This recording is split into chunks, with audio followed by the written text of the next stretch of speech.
Orang besar, hitam, seperti itu. Terus perempuan pakai baju warna merah. Itu yang ngeri banget.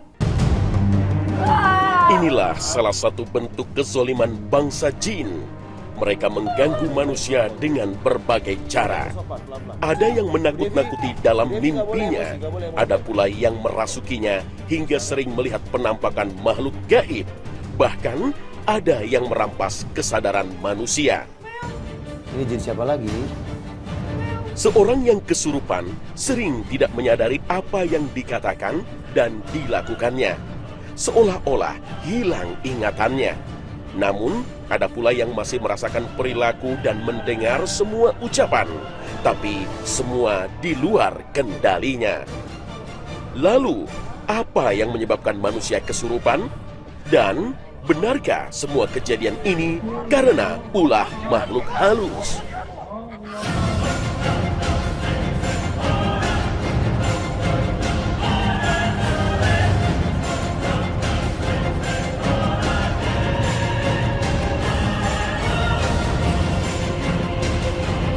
Assalamualaikum warahmatullahi wabarakatuh. Selamat pagi pemirsa Khazanah Trans 7. Semoga Allah Ta'ala merahmati kita semua. Khazanah, ensiklopedia Islam dunia, pagi ini kembali hadir ke hadapan Anda untuk berbagi kisah ruqyah. Semoga menjadi pembelajaran bagi kita semua. Persahabatan di antara para peruqyah insya Allah makin memperkokoh dakwah tauhid melalui ruqyah. Seperti yang dilakukan Ustaz Adam Amrullah dengan mengunjungi Ustaz Amin Tohari asal Malang. Ruqyah syar'iyah yang hanya bersandar pada kekuatan Allah Ta'ala sebagai satu-satunya sumber kekuatan dan kesembuhan. Assalamualaikum. Memperdalam ilmu ruqyah syar'iyah bukan hanya mendalami bacaan kitabul Quran, tapi juga memperkaya teknik dalam meruqyah. Seperti yang dilakukan Ustaz Adam dan Ustaz Amin Tohari. Mereka saling berbagi pengalaman dan teknik dalam menangani berbagai kasus gangguan jin dan sihir. Saya mau membantu ibu dan jinnya juga sekalian. Tenang aja, percaya sama saya ya. Coba tarik nafas dulu pelan, tarik nafas. Bujukan Ustaz Adam akhirnya diterima ibu ini yang mulai dikuasai makhluk halus. Sejuk kan? Nah, saya mau ngobrol. Ruqyah sejatinya tidak hanya mengusir jin, tapi juga menggali akar persoalannya. Kenapa bangsa jin merasuk? Yang bisa jadi karena dosa-dosa yang dilakukannya. Atas semua dosa kesyirikan dan seluruh dosa yang pernah hamba lakukan.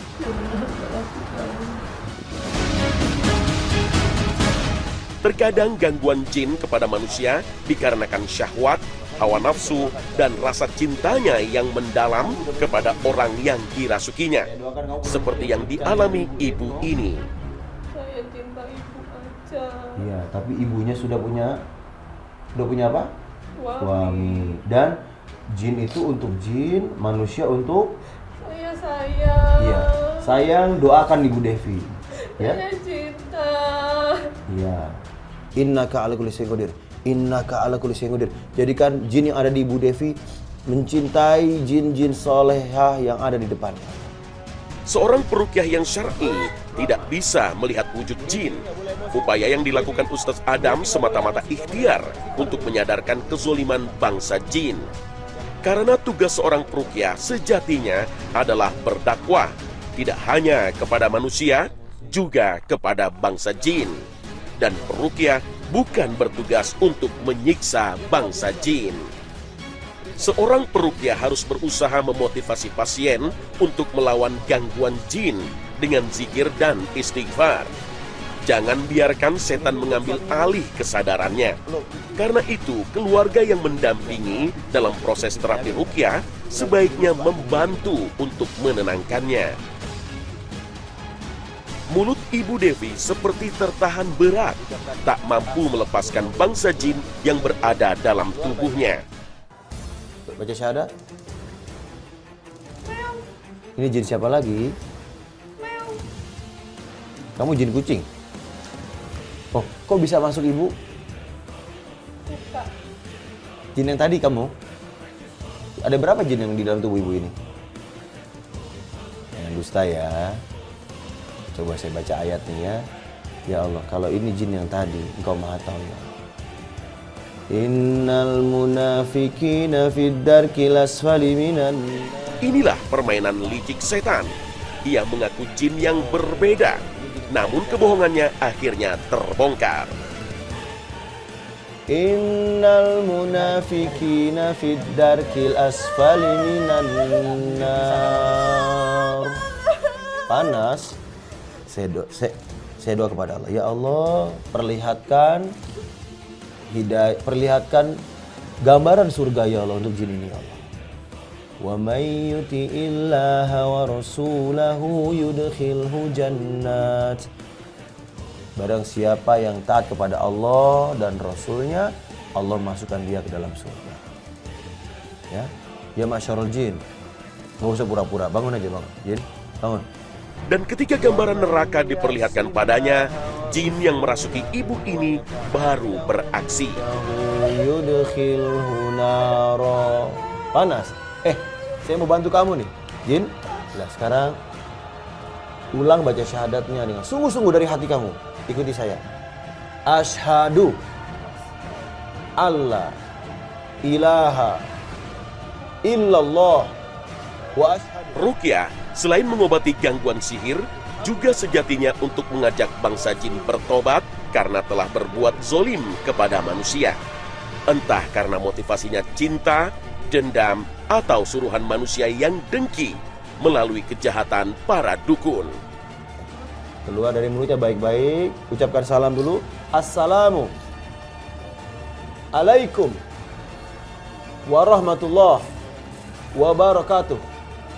Ya, kamu pergi ke Masjidil Haram, saya doakan. Keluar lewat mulut.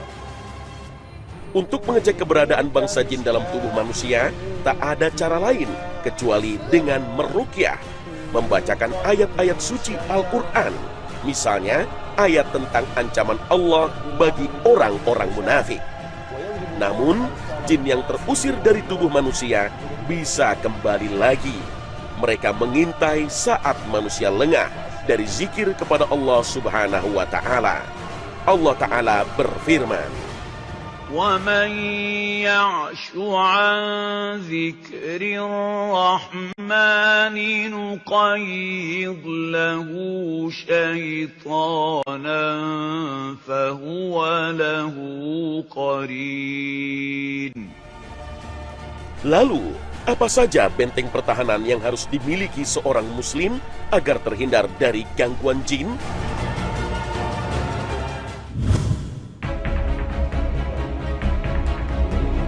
Perjalanan selanjutnya, Ustaz Amin mengajak Ustaz Adam bersama Ustaz Fuaz untuk mengunjungi salah seorang pasiennya. Assalamualaikum. Waalaikumsalam. Gimana kabarnya? Alhamdulillah. Mari.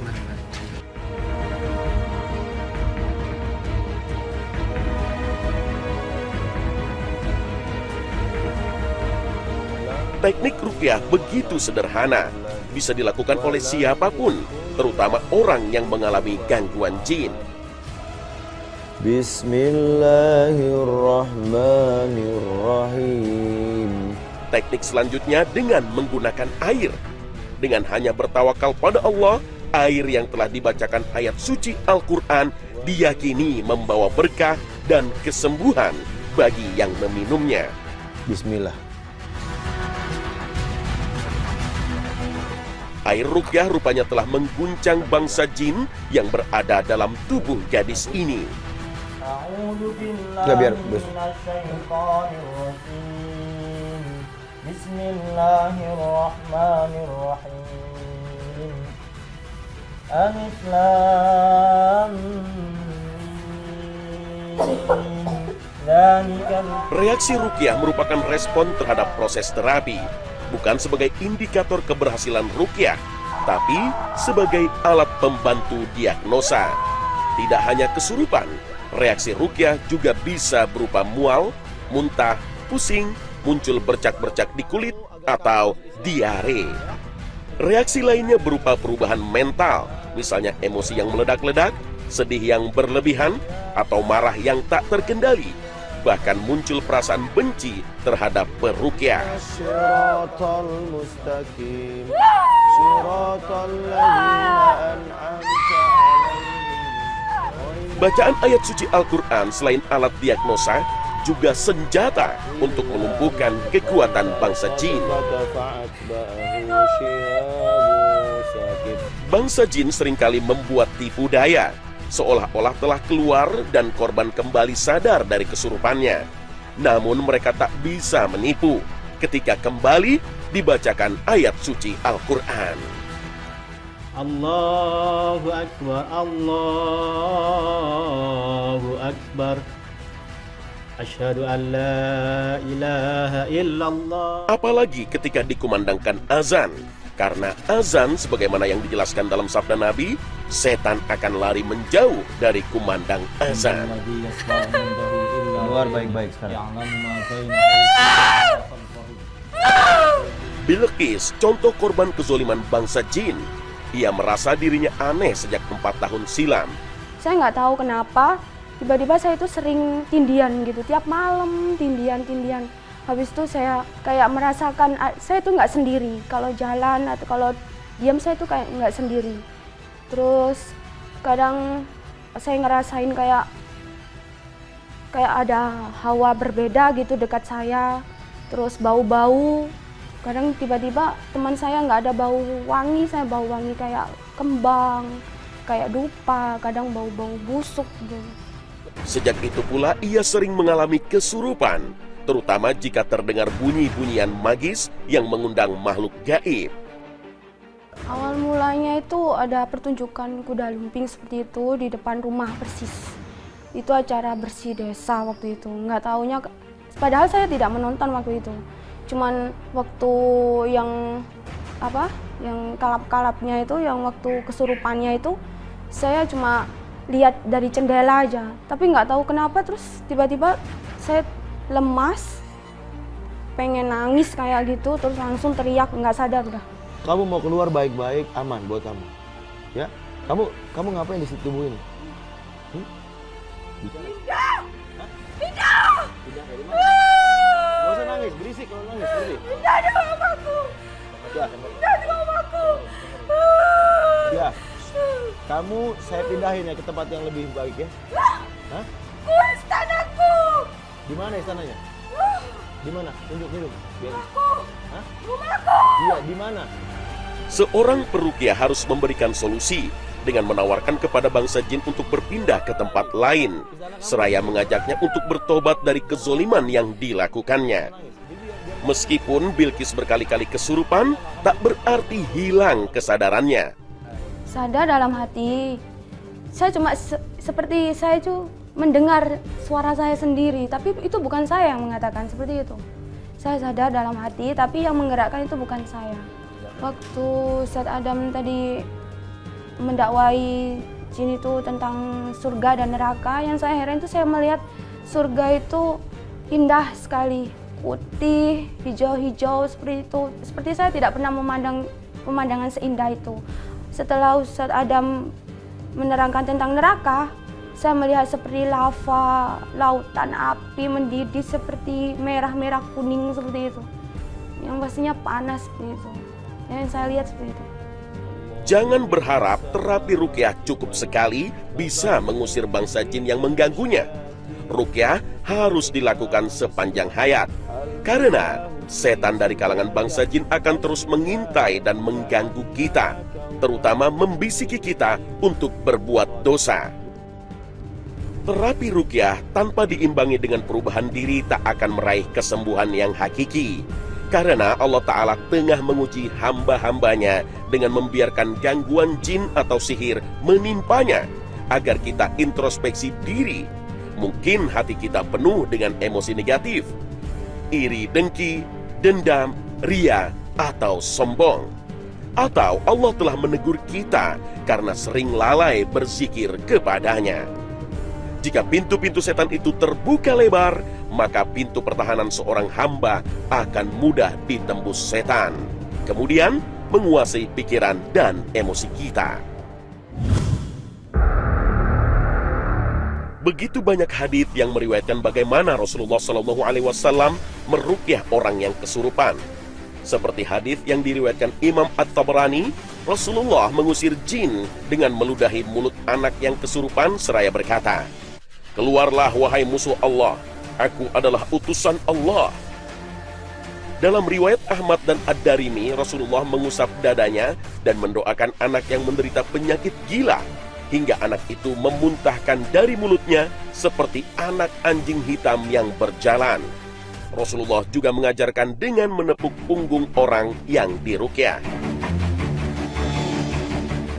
Diriwayatkan dari Abdullah bin Mas'ud, apabila Rasulullah sholat, beliau mengucapkan, "Allahumma inni a'udzubika minasyaitonir rajim min hamzihi wa nafthihi wa nafasihi." Menurut Ibnu Mas'ud, yang dimaksud hamzihi adalah gangguan setan yang membuat tidak sadarkan diri. Hamzihi bisa diartikan al-mautah, yang diartikan oleh Ibnu Katsir dengan penyakit gila dan cekikan berupa kesurupan. Gejala kesurupan dalam ilmu medis mirip dengan epilepsi. Namun penyakit ini dalam syariat Islam bisa diartikan lebih luas, karena orang yang memakan harta riba disamakan dengan orang yang kemasukan setan lantaran kegilaan, seperti dijelaskan dalam surat Al-Baqarah ayat 275. Fenomena kesurupan banyak diteliti oleh para ilmuwan.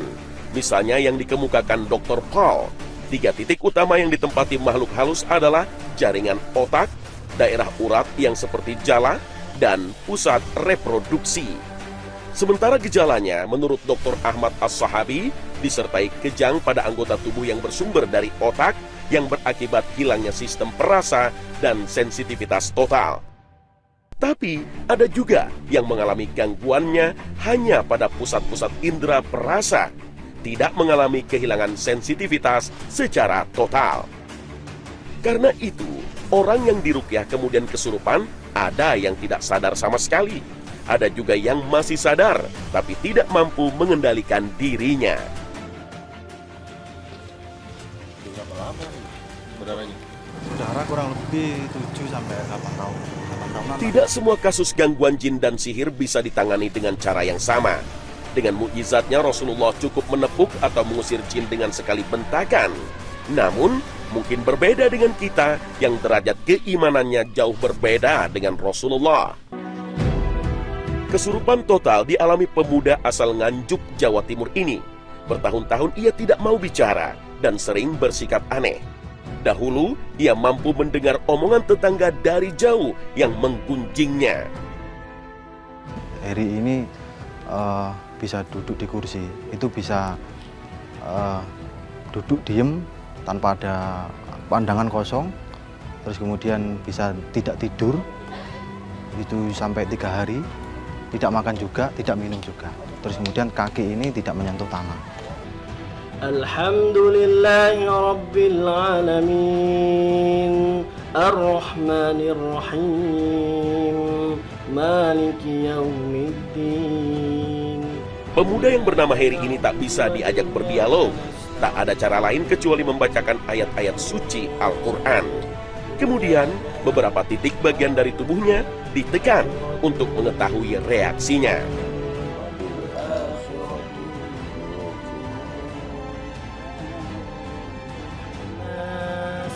Selain itu, bagian tubuhnya seperti tangan dan kaki diolesi minyak zaitun yang sudah lebih dulu diruqyah. Karena semua benda yang disunahkan Rasul begitu dibenci oleh setan.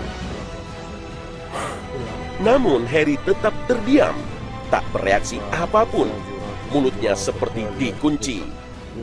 Qul a'udzu birabbin nas, malikin nas, ilahin nas, min syarril waswasil khannas, alladzi yuwaswisu fi sudurin nas, minal jinnati wan nas. Ya Allah, cabutlah seluruh sihir-sihirnya ya Allah, seluruh ikatan-ikatannya, seluruh tameng-tamengnya, seluruh baju-baju besinya, seluruh benteng-benteng gaibnya, seluruh ilmu saktinya ya Allah, kekuatan. Bismillah. Upaya lain terus dilakukan Ustaz Adam. Tepukan dan tiupan ditujukan untuk mengusir bangsa jin yang merasukinya.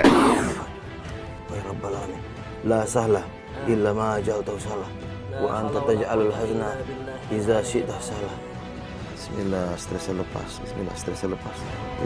Gangguan jin bisa juga berasal dari jimat yang dulu ditanam oleh para dukun. Setelah bosan berobat ke dokter, keluarga Heri sempat mendatangkan orang-orang pintar yang ternyata menggunakan cara-cara syirik.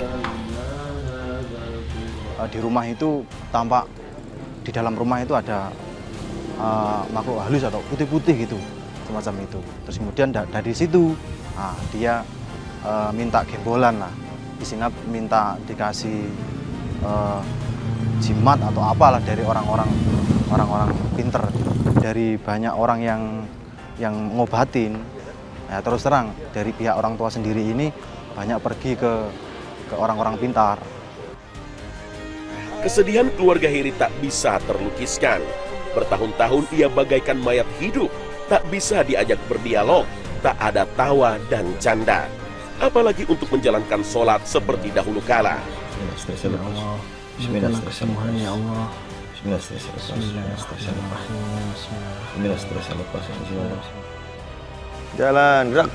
Sebagai ikhtiar ruqyah, Heri diajak untuk keluar rumah dan dipaksa untuk menapak ke tanah, kemudian disemprot dengan air ruqyah. Berdasarkan pengalaman beberapa peruqyah, ada jenis jin yang kekuatannya melemah dengan merapatkan anggota tubuh manusia ke tanah. Wallahu a'lam. Ramuan Habatus Sauda biasanya untuk memancing reaksi bangsa jin sekaligus mengusirnya. Heri tak seperti biasanya makan lahap. Setelah menjalani terapi ruqyah, rupanya tabiat asli tubuh manusianya muncul dan kekuatan jin mungkin mulai melemah. Kasus gangguan berat seperti yang dialami Heri ini tak bisa diterapi sekali. Ia harus menjalani terapi ruqyah terus-menerus dengan dilengkapi bekam dan asupan herbal.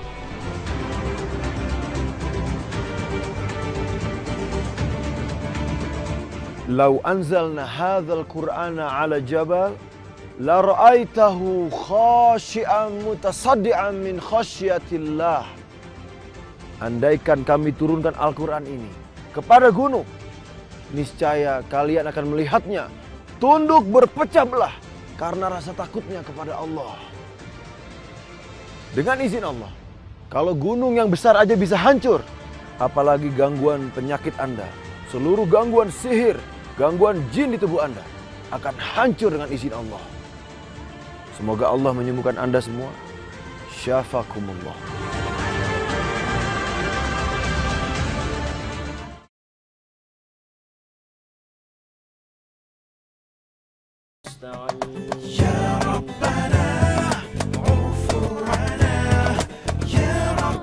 Pemirsa Khazanah Ruqyah, semoga kisah ruqyah ini membuat kita makin waspada dengan godaan dan gangguan setan.